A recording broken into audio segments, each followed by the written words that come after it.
Hello there. So this one's going to be called something along the line of twin flame trouble. I know this is a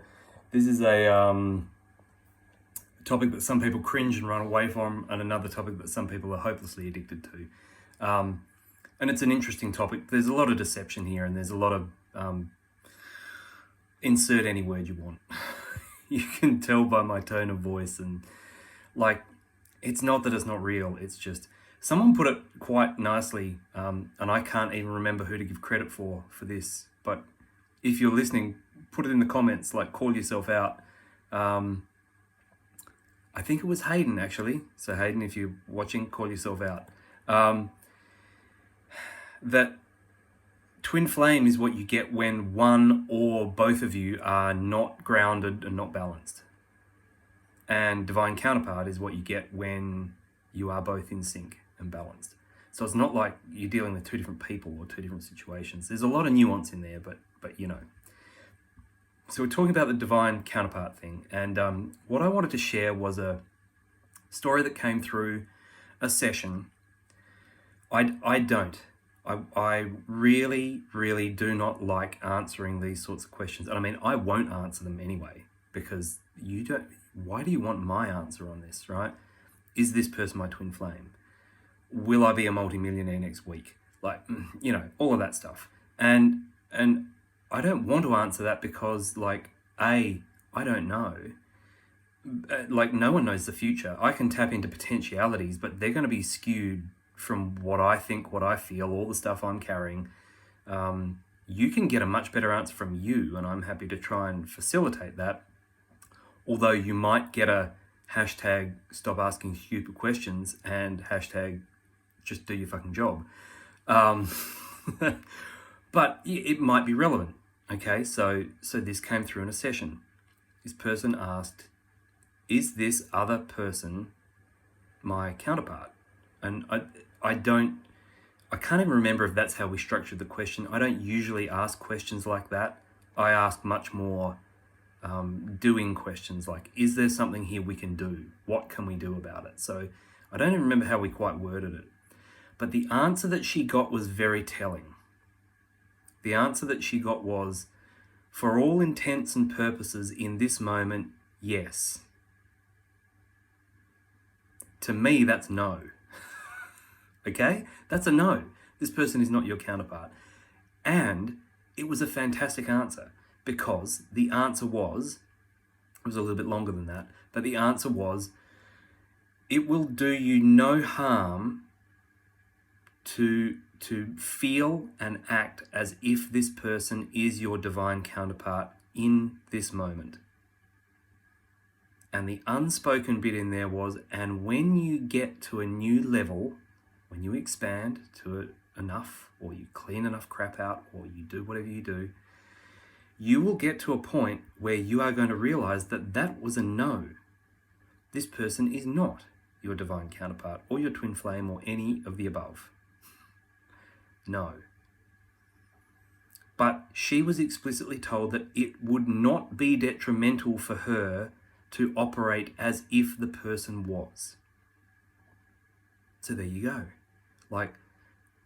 It's in one way, it's like playing make-believe. But in another way, people play make-believe all the time. They believe that voting makes a difference. Come on. People play make-believe all the time. And you only stop playing make-believe when it stops being relevant to you.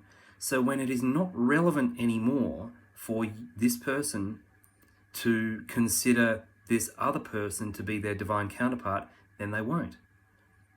And as my friend Debbie said only just before, talking about this with each other, it's no harm, no foul. No problem came from that. She was explicitly told it would not be detrimental. It would be beneficial for you to adopt that posture. This applies far outside the bounds of the divine counterpart / twin flame community. We tell each other and ourselves fantasies a lot to get along in what we're doing, Mostly because, I mean, our eyes tell us lies all the time. It's not the word eyes and lies, there's a reason why they're like that with each other. The easiest thing to fool is your vision. Just ask someone who does optical illusions. Like, there are illusions and then there are optical illusions. Like, there's a reason for all of that. Like, it is the easiest part of you to deceive is your vision. The easiest. So we do not know what we're looking at. We do not know what we're feeling. We do not know what we're in. The more mythology, the more stories, the more you steep yourself in different cultures, you will get a much broader understanding of where you're not, or where you are, understanding. You're still not going to know because you don't know. Shut your eyes, block your ears. That's getting close to where you actually are. Can't feel anything? Well, that's because you've numbed yourself out. And you've relied on your vision and your hearing and your touch. But you should be able to block your eyes, block your ears, sit and not move, get picked up and put in another room and tell me where all the power points are. And where does the cabling run in the walls? That stuff is oscillating at 50 to 60 hertz. Cycles. It's cycling. Woo, woo, woo, woo, woo. How do you not feel that? You do feel that. You just don't, you can't interpret the data. You're not used to relying on it. You're using your eyes. You're using your gross perceptive senses. So even when someone reads the timelines, it's a bit of a funny word, but when someone looks at the potentialities of the future and they say, this is what's coming, this is what I can see, well, they can see it from a very sterile point of view. But even if they're correct and they call this is what's going to happen, I can see it happening, and they call it in and it comes in and it's a nail on the head, it's still not going to look like what they called in because it's not in sterile isolation anymore. It's in the soup. So when you're reading potential timelines and futures and doing this sort of work with people, doing this sort of work with yourself, you just can't be making blanket statements like that because people are going to live their lives based on your blanket statement. And you don't have a fucking clue what that's going to look like when it hits the soup. You just don't know. And to say that you do is a lie because you don't. You have a feeling of how it might play out if you get really good at reading the energies and then watching how it plays out and then going, well, I think that was this timeline, so I'm pretty sure that I know what was coming and I've got it all sorted out. But you need to do a lot of pattern recognition and a lot of keeping your mouth shut and your eyes and your ears and all your other senses open and reading the energy and then seeing how it plays out. Reading the energy and seeing how it plays out, and you're still going to get it wrong. And you're still going to get wrong-footed. But it's like, this is why a lot of people who do this, they don't want to speak publicly. They don't want to work with people. They don't, because they know they're going to get it wrong. They know things are going to be wonky. They know. So it's like, how can you interpret the energies, the potentialities, generally enough that what you can say about it is going to be even remotely useful to anyone, and not have everyone say, oh yeah, there you go, just talking in riddles again. Like, if you haven't noticed, we're living in the middle of a riddle. It is a paradox for a reason, because what we feel and what we interpret and how it plays out are chalk and cheese a lot of the time. There's a huge disconnect there, and there's a lot of practice in getting good at reading that. So when we get to a point where we're saying, so is that going to be good for me? Is that going to be useful for me? Sometimes the answer is yes until it's not.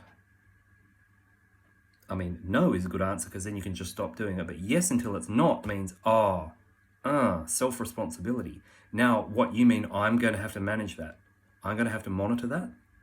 I don't know about that. Like, really? But like I said, you can take that story, that metaphor that we were given in the session at the start about divine counterparts and twin flames, and you can apply that across your whole life. Like, this is what's called getting real with your life. There are a lot of places where you are living in a fantasy world because it's not harmful, and actually it might be beneficial for you to be holding yourself in those energies, even though it's not that it's not true. It's not a lie that you're living, but it's not the actual truth. It's just, that's actually a good place for you to be in this moment. And when and if you shift, then you're going to have to recalibrate and reassess. And when you're doing this work on yourself, and you're cleaning out the airlock, and you're pulling the stuff out of the cupboards and throwing it all over your shoulder and going, nope, not that, you have to recalibrate constantly. Like daily, almost, because things that worked yesterday won't work today. And the only reason I'm making this noise, the only reason I'm looking at the camera, yapping at the moment, is because, once again, Bernie Sanders, I'm going to say, once again, we've hit this spot where you don't have to be doing the work. If you are receptive to the energies, the work is getting done for you. So what you are having have happened to you at the moment, if you're receptive, is it's as if you were me 10 years ago, and you're doing this work, this clearing work, this self-initiation work, 2 hours a day, every day of the week. And any shaman would tell you, well, that's a mistake. You're going to blow yourself out. You're going to end up in a place where you have no footing. You will not be stable. You won't be on shaky ground, you'll be on no ground. You're going to be floating in the air. You won't know whether you're coming or going. You'll be in trouble. You're going to need to stop that and recalibrate it before you deep six your whole life. That's what's going on now at that level of intensity. The work is just happening. You are hitting choice points. You are making the choices. It is either a correct choice or an incorrect choice as far as that goes, but really there are no incorrect choices. You're just hitting the choice point, you're making the choice, and it's playing out. And the stuff's coming up, and it's shedding off you, and it's happening so quickly, you don't know where you're standing. You might be able to tell yourself life's good, you're all good, you're actually keeping up with it. And maybe that's true. Maybe you're all good while everyone else is falling apart around you. Maybe that's a fantasy. Maybe that's a useful fantasy because you've gone so far and you're so unstable you're about to fall apart. It could be a useful fantasy to indulge in. I'm actually okay, I'm really good, but maybe I should check out a bit of this recalibration business. Because things are feeling a bit wonky, but I think I'm pretty good. Like, everyone's feeling wonky at the moment. It's on like Donkey Kong. So you don't really need to do the work anymore. The work is getting done. What you need to do is keep yourself grounded in your own energy body and centered and coherent, because that is going to be the challenge. In case you haven't gone to a shopping mall or a supermarket or a large public event in the last month, let me tell you right now, staying coherent is going to be the only challenge moving forward. You have no stable ground to stand on. What is it like to build in plasma? How do you build when your foundation is only plasma? These are the questions that I was given rhetorically a decade ago. We're there. How do you build in plasma? How do you build without a foundation that's solid? How do you stay stable and coherent? You keep checking your shit constantly. Am I living in a fantasy? What is actually going on? Am I actually reading the energy of the moment? Not the past, not the future, the moment. Where am I now? Not what do I need to do with it, not what do I just where? Am I even coherent? I hope that was coherent enough to be helpful to somebody. All right. Much love.